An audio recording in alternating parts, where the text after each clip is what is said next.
We're building a massive a multiplayer online game similar to World of Warcraft. Hey guys! In this episode of Value Tokenized, we're interviewing Hope Fan, CMO of Pixelmatic. Pixelmatic is a traditional gaming company, and right now they're exploring one of the most intriguing collaborations, gaming and blockchain. Very soon they're conducting their security token offering, and as well as putting utility tokens into the game.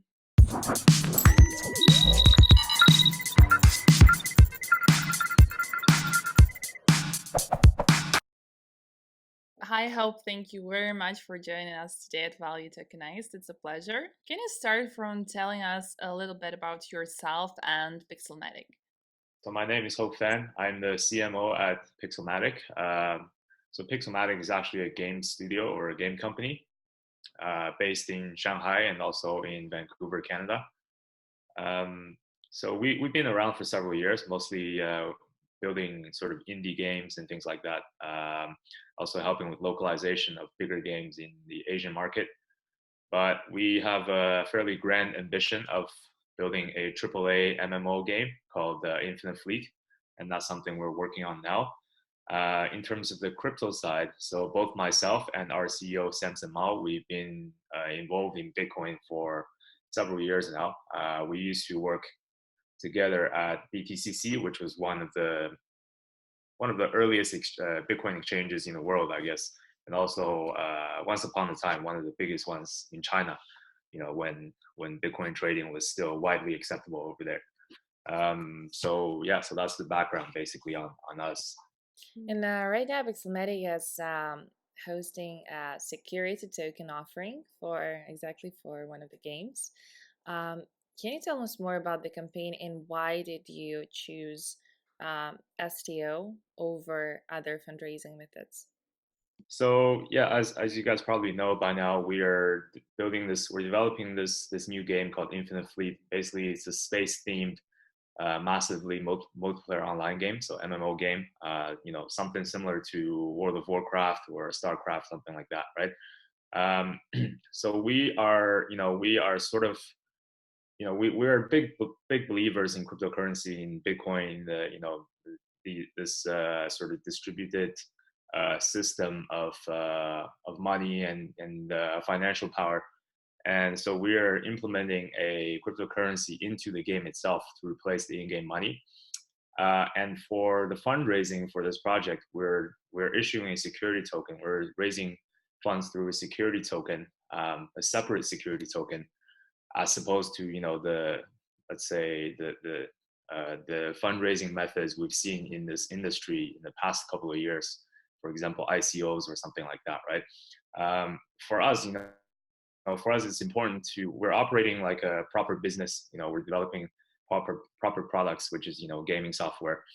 So we want to do something that will keep the regulators happy in that sense, especially as you guys know, we saw some news yesterday with the SEC starting to come down on ICOs that were raising funds basically as unregistered securities, right? It came down on Kick yesterday. So I think this is only the beginning. I think this is only the beginning of the SEC sort of coming after all these guys who are doing basically unregistered securities. So for us, it's important to stay on the right side of the fence. And so, like you mentioned, two tokens: one security token for fundraising, and one token that will be acting as inner inner currency. Yeah, and so can you tell us about this dual token structure more? The token that's going to act as the in-game currency, right? So it's, in that sense, it's sort of a utility token, and it's not something that we want to sort of sell in that sense, right? So that's going to be the in-game money that whose value is going to be discovered as the game goes along, as players come in and earn it and use it. For us, the security token is very much similar to a VCs investing in companies' shares, right? So for us, the security token is our model of fundraising, for our backers, our VCs, to support the development of this game by investing in us as a company via the security token. And where are the most investors that you're targeting are located? So are they based in US or China? Um, where do you see the most interest coming from? Mostly in the United States and sort of the Western countries. I would say the interest in general, or the maturity in terms of understanding for security tokens, is higher currently in the United States as opposed to in Asia, for example. And you will be targeting institutional investors. Can you tell us what is the idea like behind that choice? Why not retail investors? Again, in order to sell the security, we we're registered. Our security token is a registered security. We are basically targeting accredited investors, not just any random retail off the street. This is not the same as buying a CO coin using your ETH or something like that. So this is different. Yeah. And the gaming industry right now is probably one of the most um, active spaces. So there are a lot of projects are exploring blockchain applications and doing with the idea because there are a lot of very impressive use cases how you can use them inside the game. Can you share your thoughts on how this will be developing and what we will see in the next years? So obviously there has been a lot of hype recently surrounding blockchain gaming, right? Quote unquote blockchain gaming. But we've noticed that what most people have been trying to do is really, taking this idea of making things or putting things on the blockchain and trying to basically run with it for every industry out there. And gaming has been one of them, right? So basically, we've seen things like CryptoKitties or all these like sort of trading card games where basically people are issuing NFTs, non-fungible tokens, representing a weapon or a specific card in some game, and these sort of digital assets are recorded on the blockchain so that you have unique ownership of a certain item, right? But I mean, this idea is good, like in terms of keeping like representing ownership and rarity, scarcity, and things like that. But most of these so-called games are not really games because they're not playable. They're just like you're trading a card with another player or something like that, and you have to spend gas on the Ethereum blockchain to do anything. You have to go download MetaMask. You have to do this, send gas, and then something happens, right? So it's very currently the state of I would say the on-chain blockchain gaming scene is very user unfriendly. I don't see it as a direction that's very scalable or at the moment. So we're building a game in more traditional sense. We're building a a multiplayer online game similar to World of Warcraft again, where the game is going to be a real game that's going to be appealing for all the mainstream gamers. Which is about 2 billion people on the planet. A lot of people are gamers, so it's a huge market. We want to attract millions of gamers to play the game, and then for some of them, they might not even they might not even get to notice or realize the cryptocurrency component. But for the others who are who are a bit more curious, for example, they might figure out that there's crypto involved, and that gives them a whole level of new level of power, sort of. But the in-game currency will be based on Bitcoin sidechain. Can you Yes. explain this choice above Ethereum, for example? Yeah, so both of our two tokens, the in-game money will be issued on the liquid sidechain of Bitcoin, um, and also the security token as well. It'll be issued on the Liquid Securities platform, which was recently announced at the Consensus Week in New York. The reason we're using Bitcoin is because we are all of us at the company, we are sort of very big believers on Bitcoin over the other blockchains. Um, you know, over the past few years, when people started coming into the industry, people started hyping up all different blockchains. Ethereum was blockchain 2.0, and then there was like all these people trying to proclaim like blockchain 3.0. How many transactions per second, all these things, right? But as we've seen yet over and over again, like all over these past 10 years, eventually Bitcoin has come through as the most trusted, the most reliable, and the most decentralized network that we have available, right? So for us, I think it's important. I think Bitcoin has a future as sort of the fundamental money of the internet or something like that, right? And it would make sense to sort of develop a ecosystem around it, with Bitcoin as the sort of reserve currency of the internet. Because again, in terms of Ethereum, we've seen Ethereum had some severe scaling issues when we had too many users doing transactions on the chain. For example, again, I'm going to bring up CryptoKitties in 2017, late 2017, when they had about, I think like it was like 2,000 or 4,000 daily active users, trading their cats and stuff. The network was super congested. Transactions were delayed for up to like 4 to 6 days.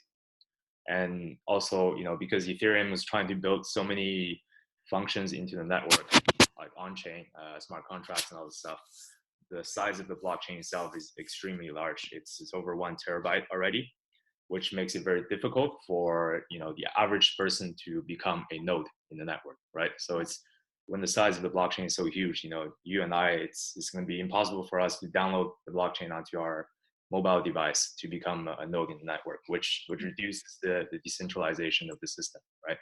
Mm-hmm. So for us, Bitcoin is, we still see it as the fundamental cornerstone of all blockchains. And now with sort of layer 2 technology like Liquid by Blockstream, we're exploring putting a bigger sort of variety of things on the ecosystem, like securities, financial assets, things like that. And what will be the main purpose of the game utility token? What you can do with it? So the game currency will basically, it's the in-game currency, similar to basically for any like large multiplayer online game or any sort of even some offline games. There's always some sort of in-game money, right? And actually, I think a lot of the early Bitcoin people, they're very hardcore gamers themselves, because I think gamers always had a tendency of understanding, the value of like internet money. So any of the games, there's like in-game gold or something like that, right? But typically that in-game money is only specific to the game, and there's nothing you can do with it besides spending it in the game to buy some like swords or whatever, right? So for us, I think if Bitcoin is to become like the reserve currency of the internet in the future, we would have all these things that are exchangeable with it, like shoot off of it in different applications. So for us, we basically want to solve this issue of players having like leftover currency stuck in the games, or also in some cases, players will go to like secondary marketplaces like eBay or something that they'll buy and sell stuff from each other, right? Yeah. Which is kind of insecure in a sense, because you can always be scammed by other people. So for us, we basically we envision having this cryptocurrency as the in-game money, where players can use it to buy and sell stuff from each other, and it's portable, out of the game as well. And so, like, Bitcoin has made news recently with the proposal of some senator that it should be banned because it actually threatens the U.S. currency. And do you think that ban of Bitcoin is actually possible? And there are also some claims that even if it will be banned, it will only drive more adoption. What is your outlook on this? I guess you're referring to the video of Brad Sherman in California, the guy who was saying, uh, blah blah, Bitcoin is a threat to U.S. uh, power of the U.S. dollar, right? Yeah, I like myself, and I think several people in the Bitcoin community as well. I think that was that was a pretty good video. It brought really good PR, I think, to Bitcoin because at least the guy Brad Sherman, at least he understands what is the purpose of Bitcoin, whereas a lot of other people in the traditional finance space or governments, they just like disregard it, right? So he totally understands, and he made it very clear to the audience, to the worldwide audience, that Bitcoin is a threat to sort of the power of the US dollar and the control that the United States has over the world economy because of the monetary power in that sense.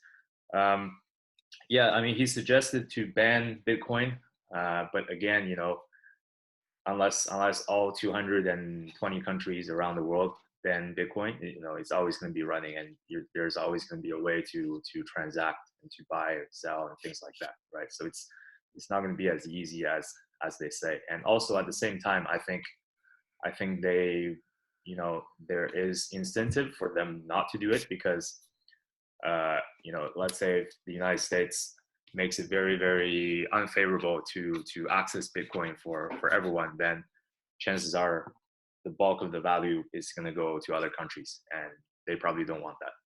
I think we have just one more question for today. What are, in your opinion, the most promising projects in the security token ecosystem that are worth looking at in 2019 and 2020? Yeah. Okay. So obviously, this security token space is quite new, I would say, right? It's quite underdeveloped at the moment. Even though I think last year in 2018 for a period of time there was a lot of hype on security tokens suddenly, but in reality, we're still in its infancy. I would say there's not too much widespread usage yet. But I do know that there is a lot of companies now that are working on building sort of infrastructure for the security token ecosystem. There's companies that are starting exchanges, issuance platforms, and also there's companies doing sort of like intelligence platforms, or basically informational platforms that serve as the intermediary between investors and projects or companies issuing security tokens. So, if I have to give some names, then I would say you guys probably know Alan Silbert. He's the brother of Barry Silbert, and they're doing they're doing a security token exchange, which is under development now. So I think that's something to keep an eye on. It's called INX. Um, Obviously, there's other ones out there already like T0, and also there's some platforms like I mentioned earlier that are providing information rather than as a transactional platform. I think those are all important parts of the ecosystem. I think it's important basically to get the right information, to make the right information available for all parties. Because in a new industry like crypto, there's always a lot of scams and a lot of misinformation, and that's what you guys are doing as well. You're providing sort of an educational experience for viewers, right? Yeah. Yeah, exactly. Yeah, and thank you for contributing to it as well. Thank you very much for sharing what you're working on. It's a very valuable and very interesting project. We will absolutely follow the success. And thank you for being with us today at Value Tokenized. Yeah, thank you guys. This was Value Tokenized. Thank you for watching. Subscribe to our YouTube channel here. Subscribe to our Twitter for shorter versions of our interviews. And feel free to ask questions to our guests. See you next time.